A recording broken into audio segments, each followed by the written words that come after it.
स्वागत है आप सभी का आपके YouTube channel target with Amit में। जी हाँ, बात करेंगे शिक्षा जगत की तमाम खबरों के बारे में। लेकिन जो लोग चैनल पर नए, चैनल से नहीं जुड़ा, प्लीज चैनल को सब्सक्राइब कर दें, लाइक कर दें, शेयर कर दें। परिषदीय स्कूलों के शिक्षकों के अंतर जनपदीय तबादले जल्द होंगे। जी हाँ, बेसिक में सहायक अध्यापकों के अंतर जनपदीय तबादले ग्रीष्म अवकाश में करने की तैयारी है। इस दौरान शिक्षकों के परस्पर तबादले भी किए जाएंगे। परिषदीय स्कूलों में 2000 की से बाद सहायक अध्यापकों के अंतर जनपदीय तबादले नहीं हुए। 2021 में प्रस्तावित परस्पर तबादले नहीं हो सके। शिक्षकों की ओर से लगातार अंतर जनपदीय और परस्पर तबादलों की मांग की जा रही है। शिक्षक संगठन में विभाग तबादले को लेकर दबाव बना रहे। विभागीय सूत्र के मुताबिक उच्च स्तर से मिले निर्देश के बाद महकमे में अंतर जनपदीय तबादले की कवायद शुरू कर दी गई। तबादले स्थानांतरण नीति के अनुसार ऑनलाइन किए जाएंगे। देखिए, बेसिक शिक्षा मंत्री जी क्या है। परिषदीय स्कूलों के शिक्षकों के तबादले की जल्द ही कार्रवाई की जाएगी। स्थानांतरण का मामला लंबित नहीं रखा जाएगा।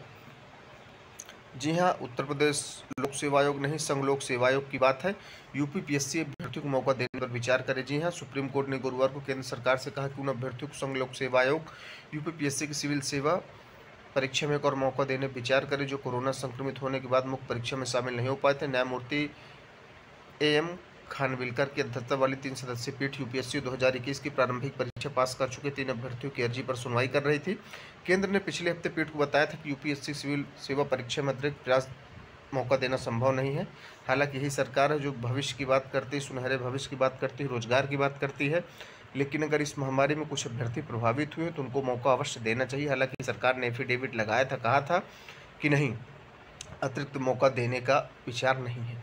जो संसदीय समिति की सिफारिश में जो रिपोर्ट वो देख लेते हैं। संसदीय समिति ने अपनी रिपोर्ट में कहा था कि कोरोना के दौरान छात्रों को कठिनाइयों का सामना करना पड़ा। इसे ध्यान में रखते हुए सरकार को अपना विचार बदलना चाहिए और उन्हें अतिरिक्त मौका देना चाहिए। बात करते हैं यूपी बोर्ड इंटरमीडिएट अंग्रेजी पेपर लीक मामले में। पेपर लीक मामले में 7 और लोग गिरफ्तार। जी हाँ, यूपी बोर्ड परीक्षा के पेपर लीक मामले में गुरुवार को पुलिस ने 7 और आरोपियों को गिरफ्तार कर लिया। बुधवार को इस मामले में डीआई सहित 17 लोगों को गिरफ्तार कर जेल भेजा था। अब तक इस मामले में 24 लोगों की गिरफ्तारी हो चुकी है। दूसरी ओर यूपी बोर्ड परीक्षा प्रश्न पत्र आउट होने के मामले में एसटीएफ ने भी अपनी जांच शुरू कर दी है। इसके बाद मुख्यालय से भी एक टीम बलिया भेजी गई है। डीएम एसएसपी 20% केंद्रों के पेपर की जांच करेंगे। लखनऊ यूपी बोर्ड की बची हुई परीक्षाओं को नकल विहीन सुनिश्चित करने के लिए जिला अधिकारी व एसपी रैंडम आधार पर जिले के 20% केंद्रों के प्रश्न पत्रों के पैकेटों की जांच करेंगे। हालांकि देखिए, सरकार की यही रणनीति रही, जीरो टॉलरेंस, एकदम पारदर्शिता, शुचिता। लेकिन कहीं ना कहीं कहा जाए कि जब यूपी बोर्ड का पेपर नहीं बच रहा है तो आप प्रतियोगी परीक्षाओं की बात ही कर सकते हैं। उनका क्या असर होता होगा। जहां विद्यार्थी तैयार हो रहे, बेसिक लेवल पे हाई स्कूल इंटर पास कर रहे हों, वो आगे ग्रेजुएशन की तैयारी करेंगे, लेकिन उनको नहीं पता है कि जो प्रतियोगी लगातार परीक्षाएं दे रहे हैं, सभी परीक्षाओं के पेपर इसी तरह सटोरिये जुगाड़ वाले आउट करते हैं और पढ़ने वाले अभ्यर्थियों को हमेशा से नुकसान होता आया है। तो कहीं ना कहीं देखा जाए 2017 से लगातार 22 चल रहा है। आज तक जो है पेपरों के जो लीक प्रकरण है, लीकेज गिरोह है, आज तक वो पकड़ में नहीं आई। केवल जिम्मेदार लोग बचते हैं, जुगाड़ वाले लोग बचते हैं, जो आनंद फानंद में सामने आ गए, केवल उन्हीं पे कार्रवाई होती है। देखिए, योगी सरकार का बड़ा ऐलान हालांकि पेपर में ही रहने वाला है। यदि इस तरह इसमें तंज कसा जाए तो केवल एएनएम भर्ती से ही लगभग 10,000 पद हो जाएंगे। मुख्यमंत्री ने खाली पदों का ब्यौरा जल्द देने के दिए निर्देश। 10,000 सरकारी पदों पर 100 दिनों में भर्ती होंगे योगी जी। 4.5 लाख युवाओं को 5 साल में नौकरी से जोड़ा। 3 महीने में नियुक्ति पत्र चयनितों को जारी होगा। योगी 2 में मिशन रोजगार और तेज करने की तैयारी। विभागों को भर्ती समय से निकालने के निर्देश। कार्यभार ग्रहण करने के मिलेंगे 8 माह। जल्द बांटेंगे स्मार्टफोन। मुख्यमंत्री योगी आदित्यनाथ ने गुरुवार घोषणा की है, प्रदेश में युवाओं को 100 दिन में 10,000 नौकरियां दी जाएंगी। उन्हें निर्देश सरकारी आवास पर प्रदेश के चयन आयोग बोर्ड के अध्यक्ष के साथ बैठक दी। उन्होंने कहा कि सत्र से जुड़ी सभी बातों परीक्षाएं सत्र में संपन्न हो। वार्षिक लक्ष्य तय होंगे।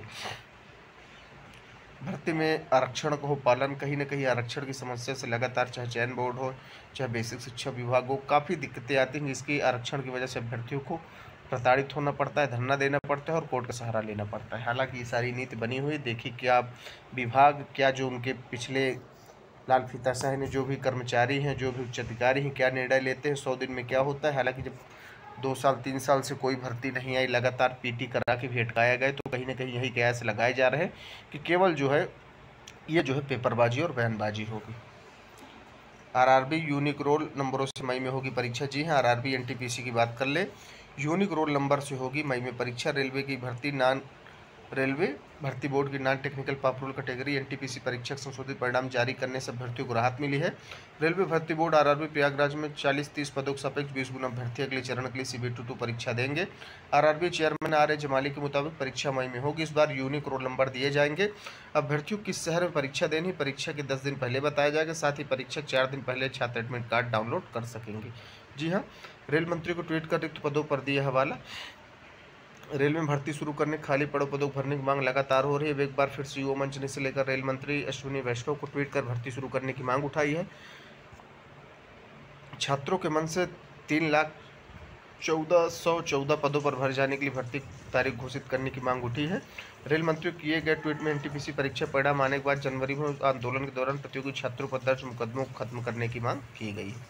कहीं ना कहीं देखा जाए, लगातार जब विभागों में रिक्त पद पड़े हैं तो कहीं ना कहीं सरकार को इन सभी मामलों को, इन सारे पदों को भरना चाहिए, ताकि कम से कम बेरोजगारी का जो भार है, जो अभ्यर्थी झेल रहे हैं, मानसिक रूप से प्रताड़ित है, कहीं ना कहीं उन्हें आराम मिले। जो लोग चैनल पर नए हैं, चैनल से नहीं जुड़े हैं, प्लीज़ चैनल को सब्सक्राइब कर दें, लाइक कर दें, शेयर कर दें। धन्यवाद।